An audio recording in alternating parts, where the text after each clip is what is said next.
nome é Patrícia Mendes, esse é o podcast Segunda Chance. Nós estamos aqui finalizando o livro Eventos Sinais. Estou muito feliz de estar aqui com vocês.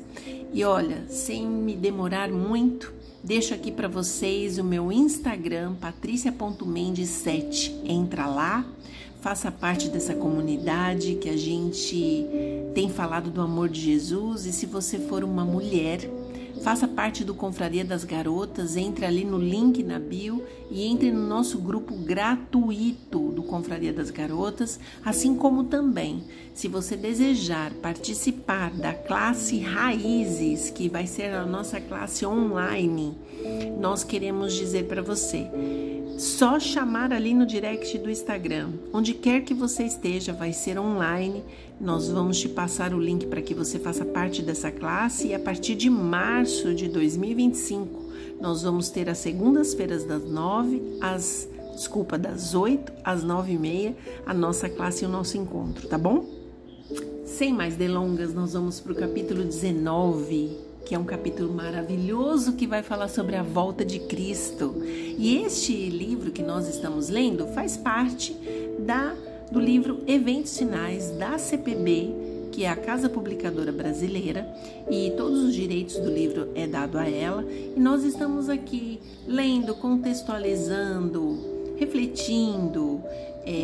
Para mim é muito bom ter esse momento com vocês, porque eu vou lendo, vou vivenciando, vou refletindo, vou pensando na minha vida espiritual, enquanto eu tenho certeza que você aí vai pensando na sua, e isso vai modificando a nossa forma de viver, a nossa forma de ser, a nossa luta, do tudo que nós temos passado. Então eu desejo para vocês aí que, do mesmo jeito que esse livro tem tocado o meu coração, que ele toque o seu, e que você sinta o desejo de transformação, que você sinta o desejo de fazer uma escolha. A escolha espiritual, ela é racional. Nós estaremos de um lado ou de outro, e vai ser uma escolha. E eu peço a Deus para que Ele te dê forças, que você escolha o melhor. Capítulo 19, a volta de Cristo. Vamos lá? O capítulo 19 começa falando da 7ª praga e a ressurreição especial. Presta muita atenção, porque esse capítulo vai ser emocionante. Há um grande terremoto, como nunca tinha havido desde que há homens sobre a terra, tal como foi este grande terremoto. Isso está em Apocalipse 16, 18. O firmamento parece abrir-se e fechar-se. A glória do trono de Deus dir-se-ia atravessar a atmosfera.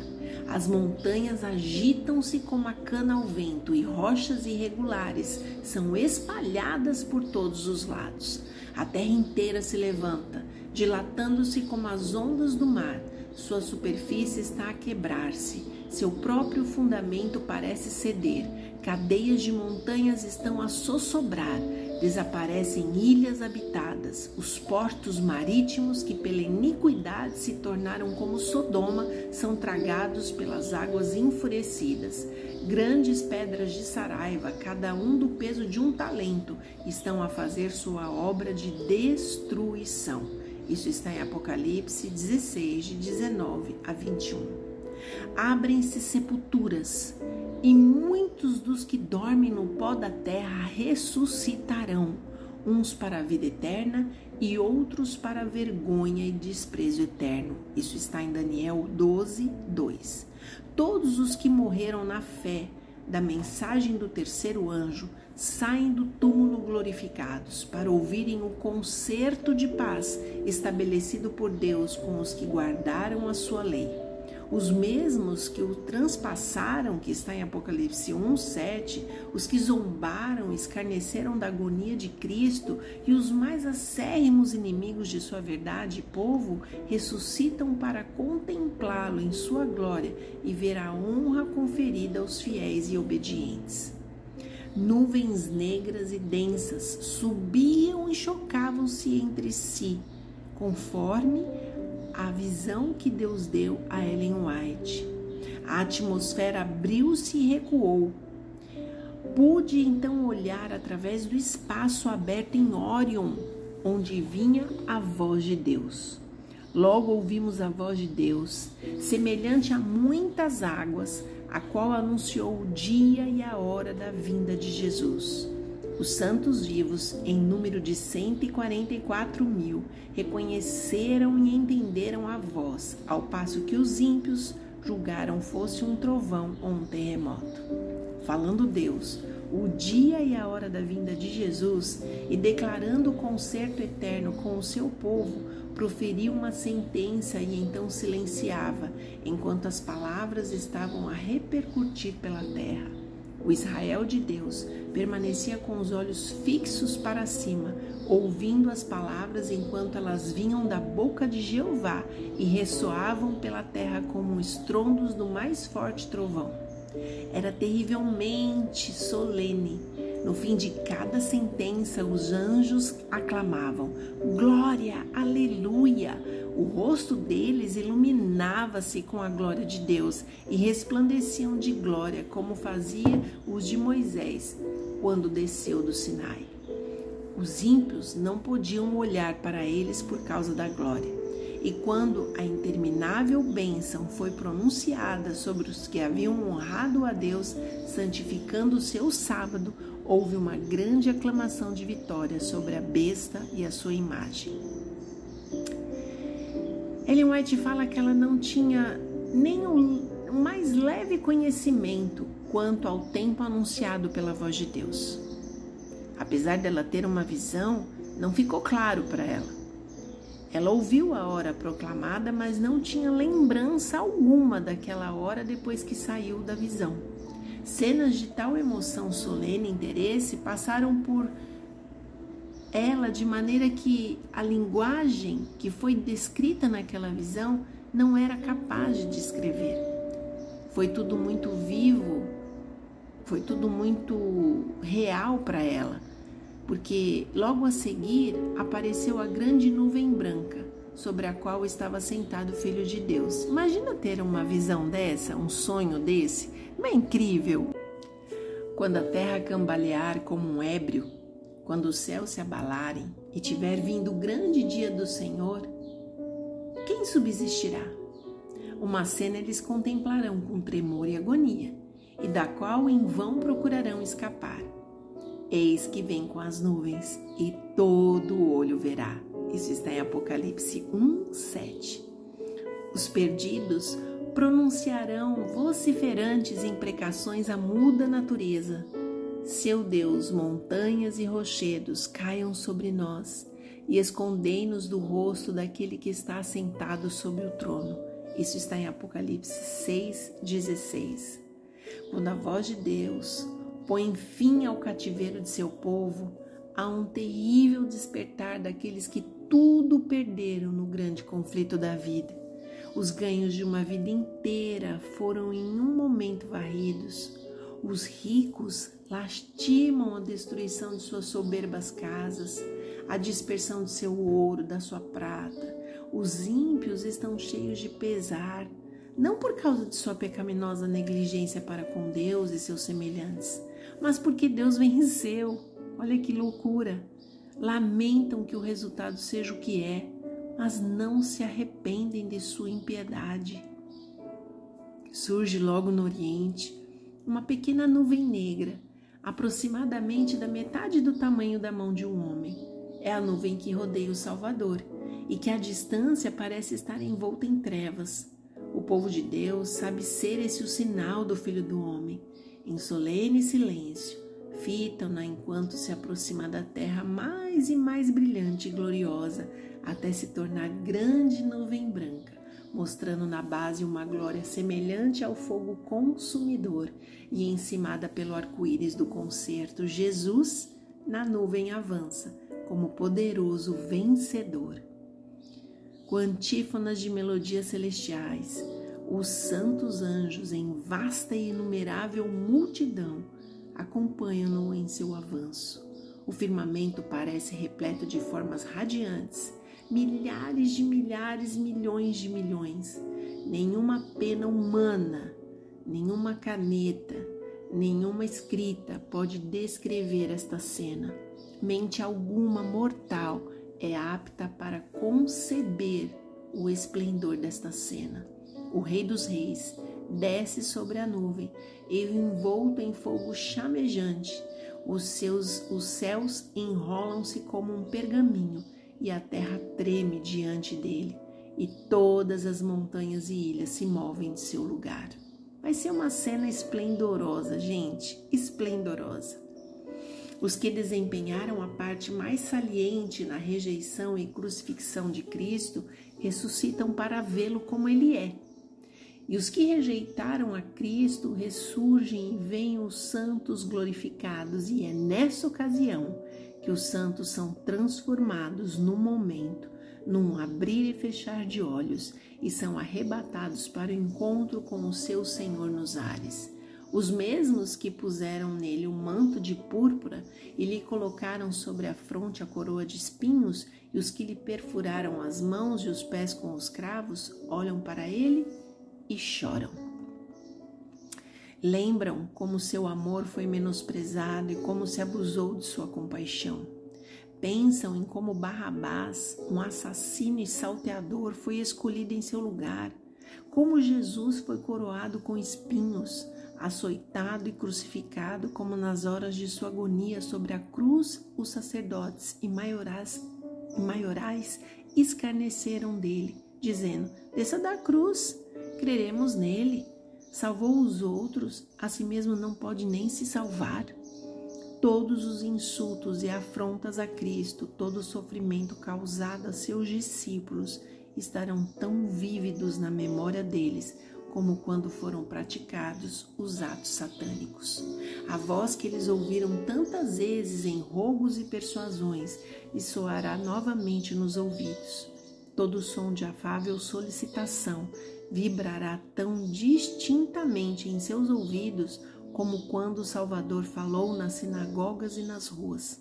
Então, os que o transpassaram clamarão às rochas e montanhas para que caiam sobre eles e os escondam da face daquele que se assenta no trono e da ira do Cordeiro. As nuvens começam a enrolar-se como um pergaminho, e eis ali o brilhante e claro sinal do Filho do Homem. Os filhos de Deus sabem o que essa nuvem significa. Ouvem-se sons musicais, e à medida que se aproximam, abrem-se as sepulturas e os mortos são ressuscitados. Não vos maravilheis disto, porque vem a hora em que todos os que se acham nos túmulos ouvirão a sua voz e sairão. Isso está em João 5, 28 e 29. Essa voz ressoará em breve por todas as hostes dos mortos, e todo santo que dorme em Jesus despertará e deixará sua prisão. Os preciosos mortos, desde Adão aos últimos santos que morrerem, hão de ouvir a voz do Filho de Deus e sairão dos sepulcros para a vida imortal. Por entre as vacilações da terra, o clarão do relâmpago e o ribombo do trovão, a voz do Filho de Deus chama os santos que dormem. Ele olha para a sepultura dos justos e, levantando as mãos para o céu, brada: despertai, despertai, vós que dormis no pó, e surgi. Porque todo o comprimento e largura da terra, os mortos ouvirão aquela voz. Desculpe, por todo o comprimento e largura da terra, por todos os lugares, e a terra inteira ressoará com o passar do exército extraordinariamente grande de toda nação, tribo, língua e povo. Do cárcere da morte vêm eles, revestidos de glória imortal, clamando: onde está, ó morte, o teu aguilhão? Onde está o inferno, a tua vitória? Isso está em 1 Coríntios 15, 55. E os vivos justos e os santos ressuscitados unem as vozes em prolongada e jubilosa aclamação de vitória. Queria falar para você, se há uma tristeza na sua alma, que a morte de alguma forma assolou a sua alegria, há esperança. Nosso Jesus está voltando e ele vai vencer a morte por completo. Nas fortalezas das montanhas, nas cavernas e brenhas da terra, o Senhor revelará a sua presença e a sua glória. Só mais um pouquinho e o que há de vir virá e não tardará. Nossos olhos, qual chama de fogo, junto com os olhos do Senhor, penetram nos aferrolhados calabouços e buscam-os ali escondidos, pois seus nomes estão escritos no livro da vida do Cordeiro. Os olhos do Salvador estão acima de nós, em nosso redor, observando toda a dificuldade, discernindo todo o perigo, e não há lugar onde seus olhos não possam penetrar, nenhuma tristeza e sofrimento de seu povo onde não chegue a simpatia de Cristo. O Filho de Deus ficará tomado de terror à primeira vista da majestade de Jesus Cristo. Sente que não pode viver em sua santa presença, mas como a João, vêm-lhe as palavras: não temas. Jesus colocou a mão direita sobre João e ergueu da sua posição prostrada. O mesmo Jesus, ele fará por você, que for leal e confiante. Os herdeiros de Deus vieram das águas furtadas, das choças, dos calabouços, dos cadafalsos, das montanhas, dos desertos, das covas da terra, das cavernas do mar. Quando Cristo vier reunir para si os que foram fiéis, soará a última trombeta e toda a terra, dos cumes das mais altas montanhas aos mais baixos recantos das minas mais profundas, a ouvirá. Os justos mortos ouvirão o som da última trombeta e sairão de suas sepulturas para serem revestidos da imortalidade e encontrar-se-ão com o seu Senhor. E aí, Ellen White fala que ela gosta de demorar-se com prazer sobre a ressurreição dos justos, os quais sairão de todas as partes da terra, de cavernas rochosas, de calabouços, das covas da terra, das águas do mar. Ninguém é passado por alto, todos ouvirão sua voz, eles sairão com regozijo e vitória. Que cena apresentarão essas montanhas e colinas, seja na Suíça ou em qualquer outro lugar, quando Cristo, o doador da vida, despertar os mortos. Eles virão de cavernas, de calabouços, de fundos poços em que seus corpos foram sepultados. Na desvairada contenda de suas próprias e violentas paixões, e pelo derramamento terrível da ira de Deus sem mistura, sucumbem os ímpios habitantes da terra. Sacerdotes, governadores e povo, ricos e pobres, elevados e baixos, e serão os mortos do Senhor naquele dia, desde uma extremidade da terra até a outra extremidade da terra, não serão pranteados, nem recolhidos, nem sepultados. Isso está em Jeremias 25:33.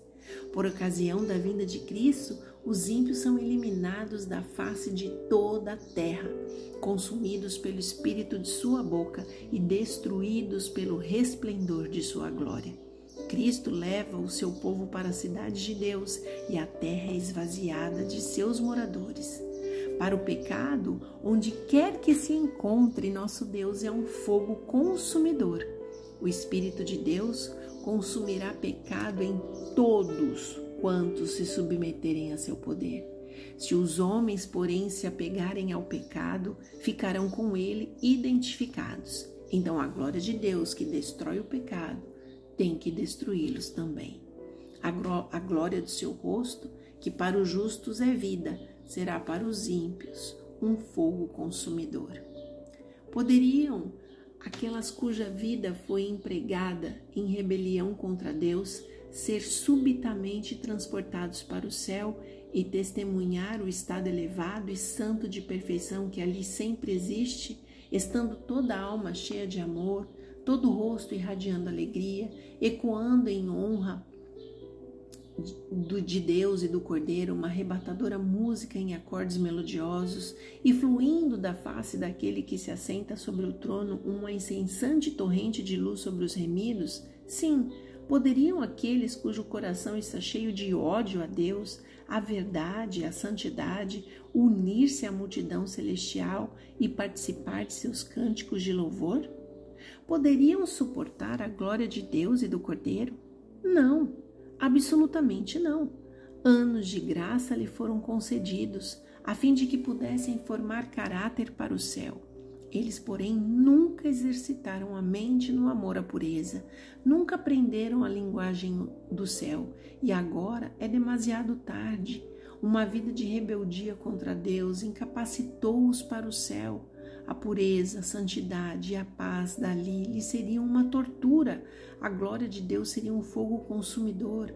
Almejariam fugir daquele santo lugar. Receberiam alegremente a destruição para que pudesse esconder-se da face daquele que morreu para os remir. O destino dos ímpios se fixa por sua própria escolha. Sua exclusão do céu é espontânea da sua parte e justa e misericordiosa da parte de Deus. Os justos vivos são transformados num momento, num abrir e fechar de olhos. Eu amo essa parte, gente, eu amo essa parte. Imagina que toda a dor, todo o sofrimento da gente vai embora. Mas vamos continuar. A voz de Deus foram eles glorificados, agora tornaram-se imortais, e os santos ressuscitados são arrebatados para encontrar com seu Senhor nos ares. Os anjos ajuntarão os seus escolhidos desde os 4 ventos de uma outra extremidade dos céus. Criancinhas são levadas pelos santos anjos aos braços de suas mães. Amigos há muito separados pela morte reúnem-se para nunca mais se separarem e com cânticos de alegria ascendem juntamente para a cidade de Deus. Todos nós entramos na nuvem e estivemos 7 dias ascendendo para o mar de vidro. Essa foi uma das visões mais especiais que Ellen White teve. E ao avançar o carro, as rodas clamavam santo, e as asas ao se moverem clamavam santo, e o séquito e os santos anjos ao redor das nuvens clamavam santo, santo é o Senhor Deus, o Todo-Poderoso, e os santos na nuvem clamavam glória, aleluia. Oh, quão glorioso será vê-lo e receber as boas-vindas como remidos seus. Por muito tempo nós temos esperado, mas nossa esperança não deve diminuir. Se tão somente pudermos ver o Rei em sua formosura, seremos para sempre benditos. Eu tenho a sensação, diz Ellen White, de que devemos exclamar alto: estamos rumo ao lar. Os anjos irão cantar Cristo venceu. Nesse dia, os remidos resplandecerão como o resplendor do Pai e do Filho. Tocando suas harpas de ouro, os anjos darão as boas-vindas ao Rei e aos seus troféus de vitória, os que foram lavados e branqueados no sangue do Cordeiro. Um cântico de triunfo ressoará enchendo todo o céu. Cristo venceu! Ele penetra nas cortes celestes acompanhado de seus remidos, testemunhas de que a sua missão de sofrimento e sacrifício não foi em vão. Com indizível amor, Jesus dá as boas-vindas a seus fiéis para o gozo do teu Senhor. O gozo do Salvador consiste em ver no reino de glória as almas que foram salvas por sua agonia e humilhação. Nos resultados de sua obra, Cristo contemplará sua recompensa, naquela grande multidão que ninguém pode contar, apresentada como irrepreensível com alegria perante a sua glória. Aquele cujo sangue nos redimiu e cuja vida nos ensinou, verá o trabalho da sua alma e ficará satisfeito. Vi então um grandíssimo número de anjos trazerem da cidade gloriosa coroas, sendo uma para cada santo, com seu nome escrito na mesma. Pedindo Jesus as coroas aos anjos, apresentaram-nas a ele e com sua própria destra o adorável Jesus as colocou sobre a cabeça dos santos. Sobre o mar de vidro, os 144.000 ficaram em quadrado perfeito. Alguns deles tinham coroas muito brilhantes, outros nem tanto. Algumas coroas pareciam repletas de estrelas, ao passo que outras tinham poucas. Todos estavam perfeitamente satisfeitos com a sua coroa. A coroa da vida será brilhante ou fosca, cintilará com muitas estrelas ou será abrilhantada por poucas pedras preciosas de acordo com o nosso próprio procedimento. Não haverá ninguém salvo no céu, presta bem atenção. Não haverá ninguém salvo no céu com uma coroa sem estrelas.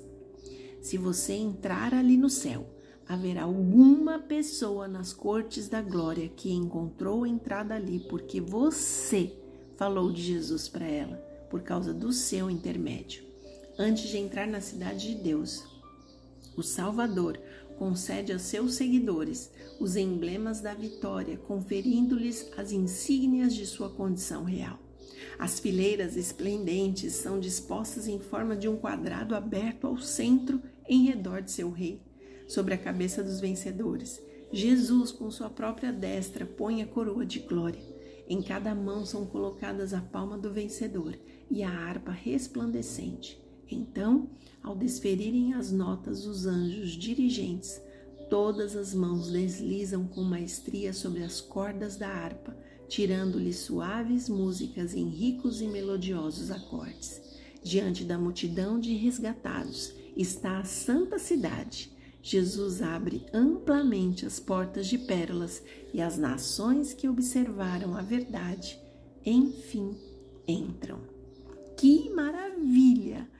Gente, não tem como não vibrar nesse capítulo.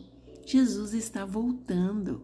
É nestes pensamentos que nós temos que concentrar as nossas forças. É não esquecer a glória que nos espera. É não esquecer que em breve vamos encontrar pessoas que amamos, pessoas que vão estar salvas, porque nós um dia falamos do amor desse Deus para elas. E vai ser muito triste se por algum motivo nós um dia fomos usados por Deus para mudar vidas e a nossa própria gente não mudar.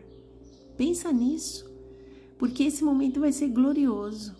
A gente ver Jesus vencendo. Muitas pessoas vão olhar esse momento como um momento de perdas.